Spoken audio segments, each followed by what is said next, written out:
Hi there, my name is Rob Orr, clinical myotherapist and credentialed McKenzie therapist, based in private practice out in Coburg East region. So the next exercise I'd like to show you is a rotational exercise for a stiff thoracic spine. So a client either presents with a hypomobile thoracic spine in rotation, so he can't get 80 to 90 degrees, or of course it's also good for a client that's exhibiting pain in that particular movement pattern as well. We have to make sure we assess it properly first though before we implement any of these particular exercises. So the first thing I'll do is rotation. So I'll just cross my hands over like so. As you can see, I'm sitting sort of, I'm not sitting in your conventional way in a chair because I need this part of the chair as a lever. So I've got my arms crossed. What I do from here is I rotate as far as I can, and then I grab the chair, and then I push myself in a bit more rotation for up to 2 seconds, and then come back. Once again, I actively rotate as far as I can go. Can't go any further. I'm in no pain, I'm just a bit stiff. Extra pressure, 1, 2, and then come back. If you're exhibiting pain, go to the edge of pain, like so, and then just come back. And repeat this 15 or 20 times in a row. And what we're hoping for is that you can go further and further with less pain and then eventually no discomfort. If, once again, there's no discomfort or pain, take it to your end range. Hold the chair, use your arms to push yourself into rotation for 2 seconds and then coming back. So a very good exercise for a stiff thoracic spine in rotation and a good self-care exercise for the therapist too. Thank you.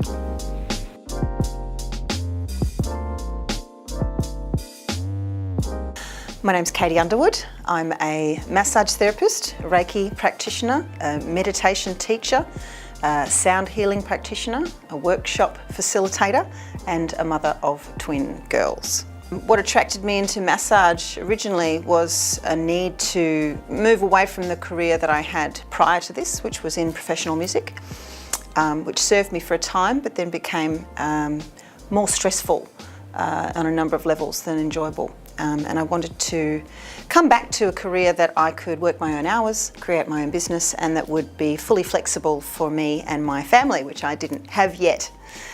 So about 8 years ago, I got my diploma in remedial massage as the beginning step in moving into healing. And my first role in that was working in a drug and alcohol recovery centre for 4 years. So in that phase, I suppose that's what initially inspired me to move towards practices that would help people relax, not just in the physical sense, but also would really relax the nervous system. And I found that some techniques in remedial massage wouldn't work for all clients, particularly those that have come from a history of trauma or drug abuse. Their nervous system was, for lack of a better term, kind of fried. So my initial attempt was to learn more about myofascial release, which I found was a more gentle way of easing in and triggering that parasympathetic response, and I found that was very effective. But then would meet other clients even still that really couldn't be touched. Perhaps they'd come from sexual abuse or PTSD, and so then I moved into training in Reiki, which was a totally hands-off treatment. So this was my journey from beginning the healing path with massage, moving into some myofascial techniques, then Reiki.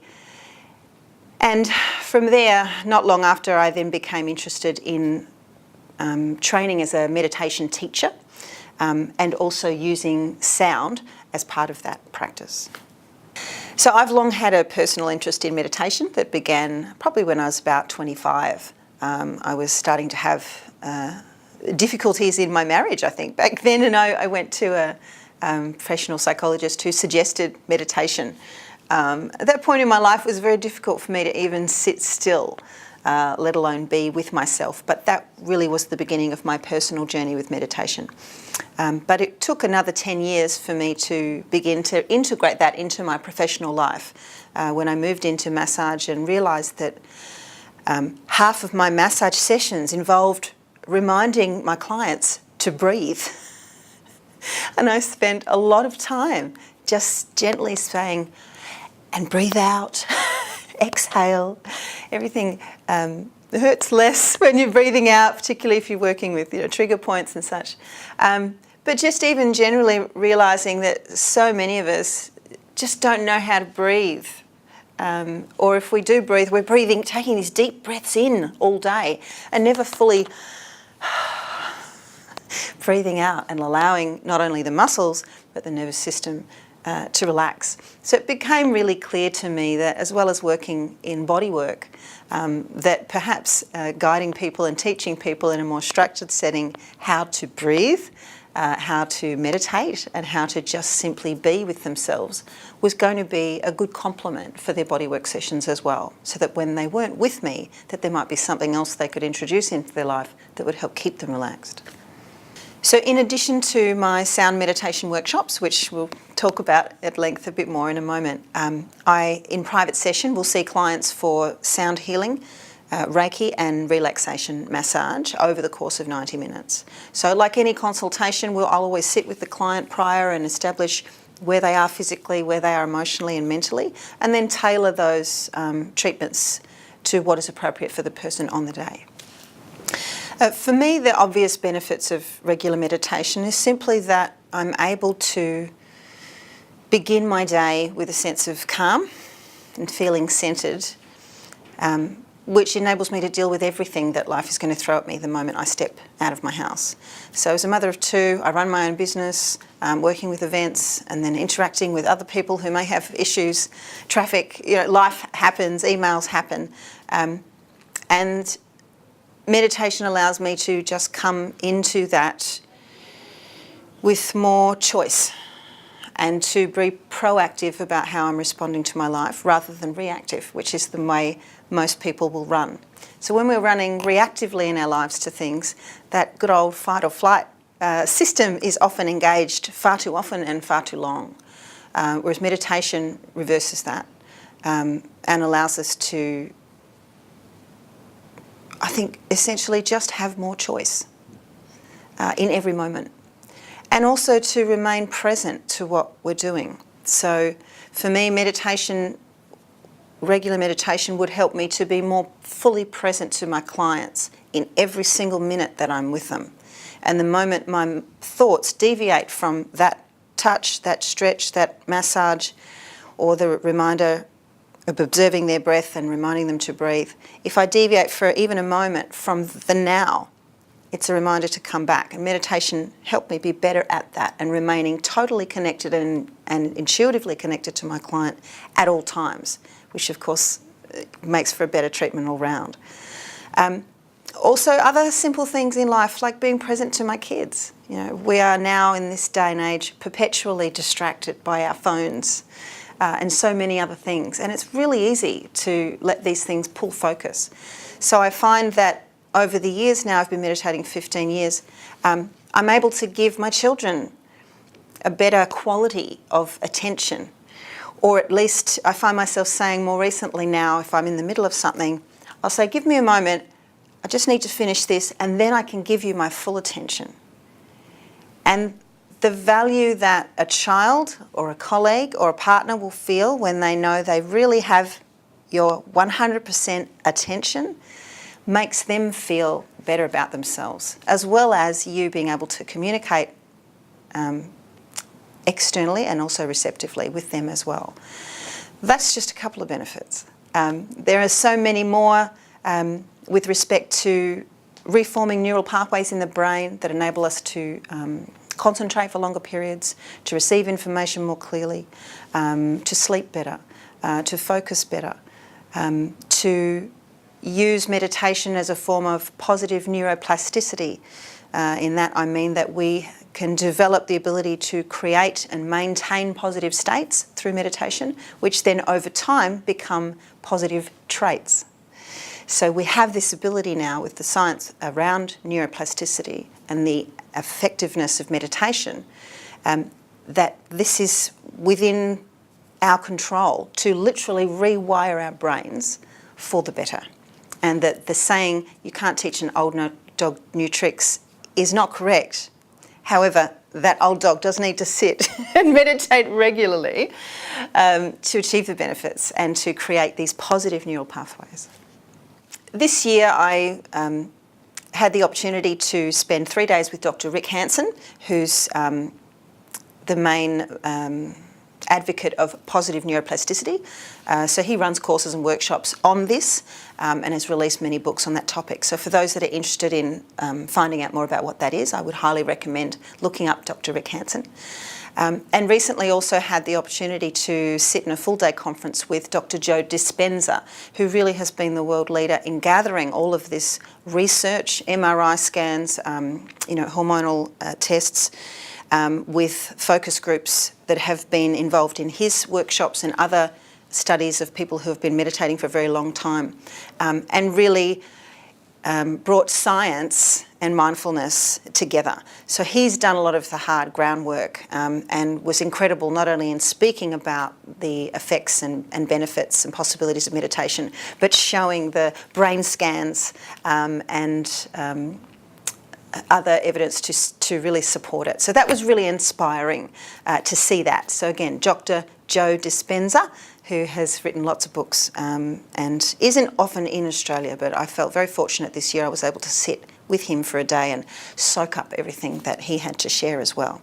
So the benefit for me of spending the time with these incredible professionals who've been in their chosen fields for decades, although I won't re-deliver the entirety of their content in my events, I'm able to support what I'm doing with little nuggets of information and truth that I can infuse into that meditative space for people before they go into that full meditation and relaxation state. And I think that's helpful for people to understand this isn't just woo-woo and metal bowls and pretty sounds.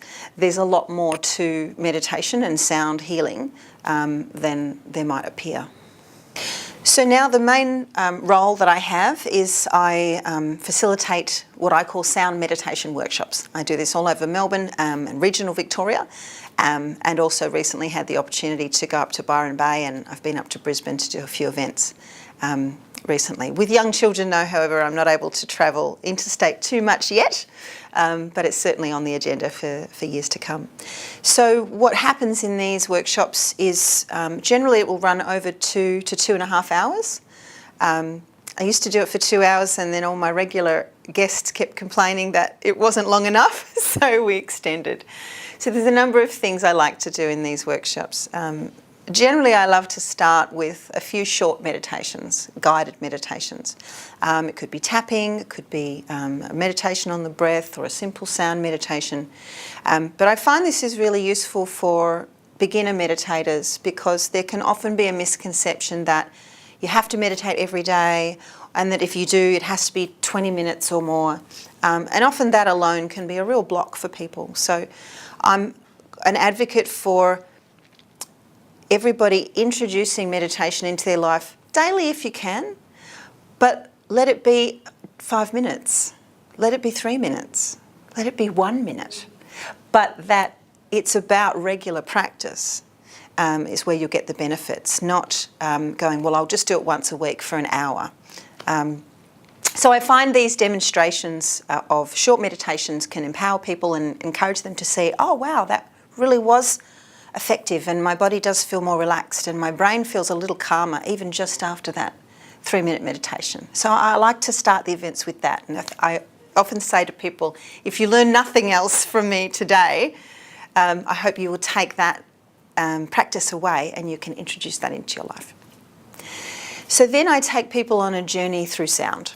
So often in classical forms of meditation, the focus is either on the breath, or for some people you might focus on an image, a candle flame. Often people will use a mantra, either recited externally or internally. So these are a lot of the classic forms of meditation. So with sound meditation, we're using sound as the anchor to keep you in the now.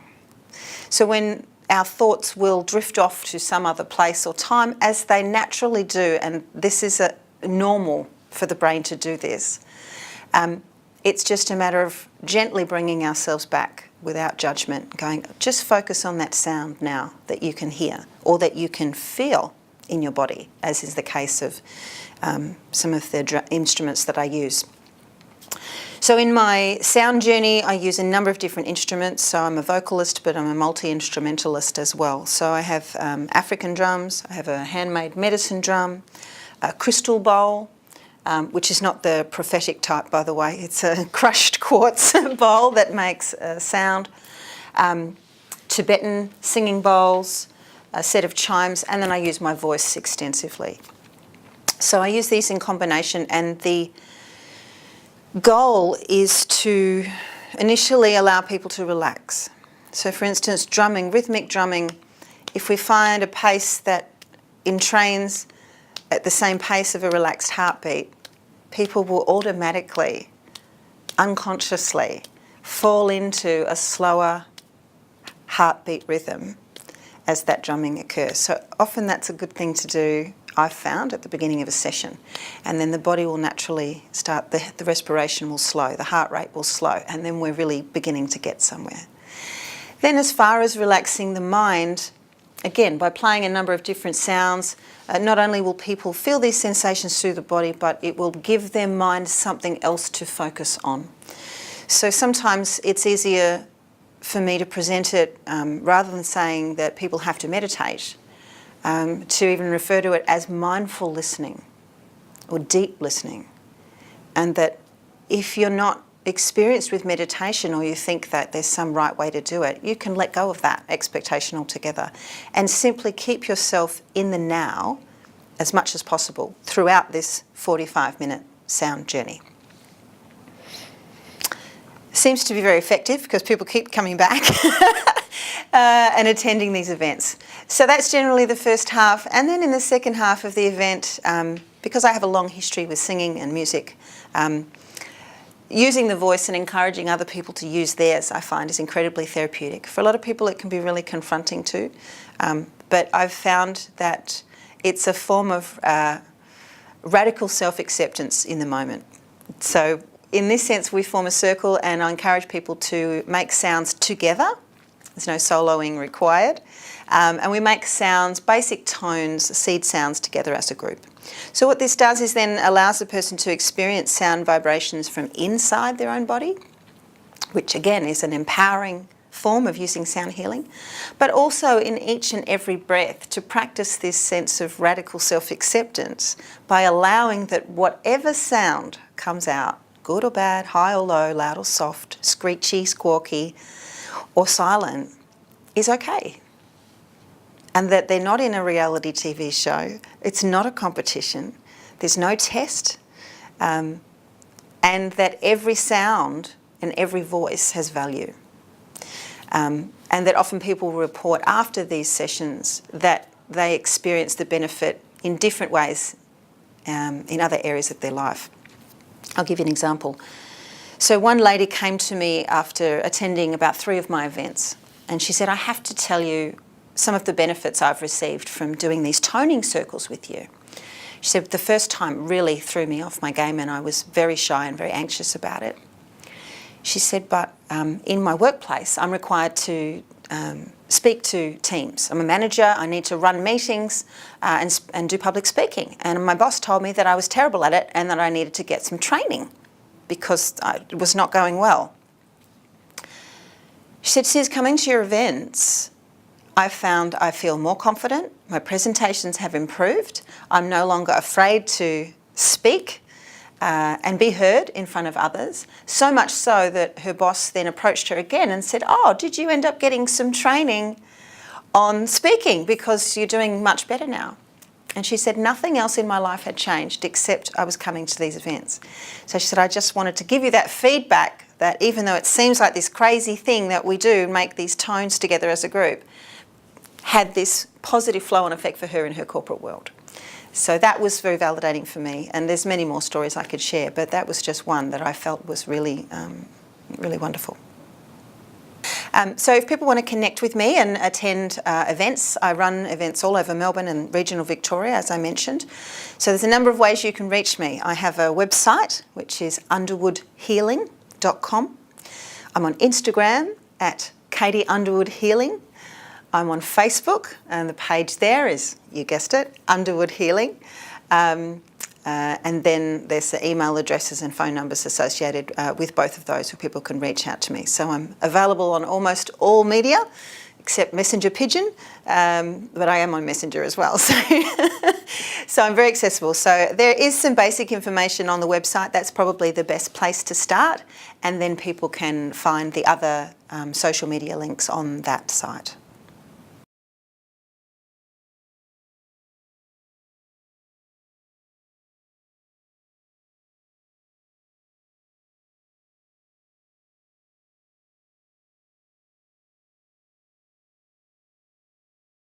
Hi, I'm James. I'm a business coach for massage therapists and co-author of this book, Fully Booked Without Burnout, a business book specifically for massage therapists. And what I'm going to speak with you today is one of the core frameworks that's in this book, which we call the 3 amazing M's. And basically, as we've talked with hundreds of massage therapists around Australia and overseas, Canada and the UK, every year, we've been able to look at people who are doing really, really well in business, who have a vibrant business and as a therapist are also thriving. And we also speak with a lot of people who are right at the other end of the spectrum, either just starting up or really not having a business that they love. They're finding it difficult and not seeing the results that they want from it either. And what we see is that the difference between these two people, these two ends of the spectrum, can really be broken down using this 3 M's framework. We call this the 3 amazing M's. And these are the 3 things that you're going to need to make sure that your business is thriving. Now, the first one is mindset.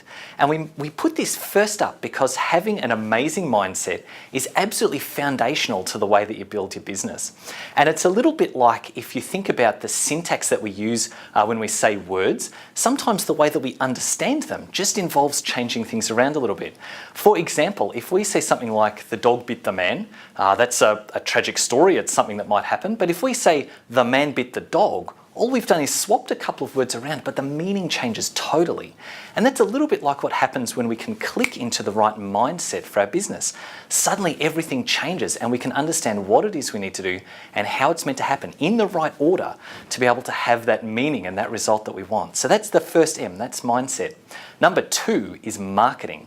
And marketing is the engine room of growth for your business. Whenever you need new clients or whenever you're launching a new service, growing your staff if you're at that level, marketing is what you need to be able to do the most of at that point. Because marketing is getting your name out there through all sorts of different channels, making sure that what you're presenting is something that people want, and then connecting the dots for them so that they can see how to book in, what it is that they need, where to go, all that kind of stuff, to be able to get the results that they want, your clients want, that also helps your business to grow at that point. So number 2 is marketing, incredibly important when you're first starting up or when you're growing at any point. And then number 3 is mechanics. The third amazing M is mechanics. And when we say mechanics, we mean the systems that take place behind the business. This can be things like software for booking. It can be things like having admin on board to help with that kind of stuff. It can even be just your procedures for doing things like opening up and closing your rooms. Plus, we also look at mechanics as how do you grow? How can you get other staff on board or start running workshops or doing some product sales, those kind of things, making sure that growth fits in a planned way into your business. All that is part of mechanics. It's understanding the numbers and the systems behind the scenes to make sure that as you do grow your business, you're doing it sustainably and you buy your time back with mechanics. You make sure that everything's running smoothly. Your clients are having a much better experience of your business, and for you, you feel your energy regained as you systemize and procedurize what happens behind the scenes. So I want you to think about your business right now, and I want you to think from mindset, marketing and mechanics, what are the things that you have strength in at the moment and what are the areas that you might need to grow?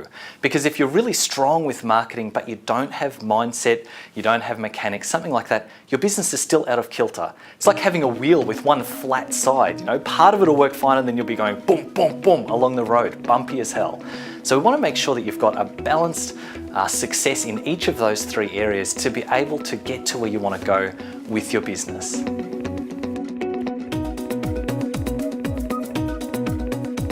Only uncover the leg you are about to massage. Hold the draping at the client's hip with one hand.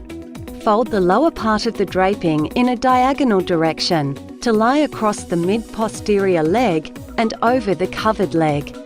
Allow the draping to fall in the midline between the legs. On the side you are about to massage, tuck the draping into the leg band of the undergarment at the client's hip. Lift the client's leg by supporting under the knee and lower quadriceps. Pull the edge of the draping through from the midline, under the lifted leg, using your other hand. Gently lower the leg to the table. On completion of the massage, re-drape the leg. Repeat on the other leg.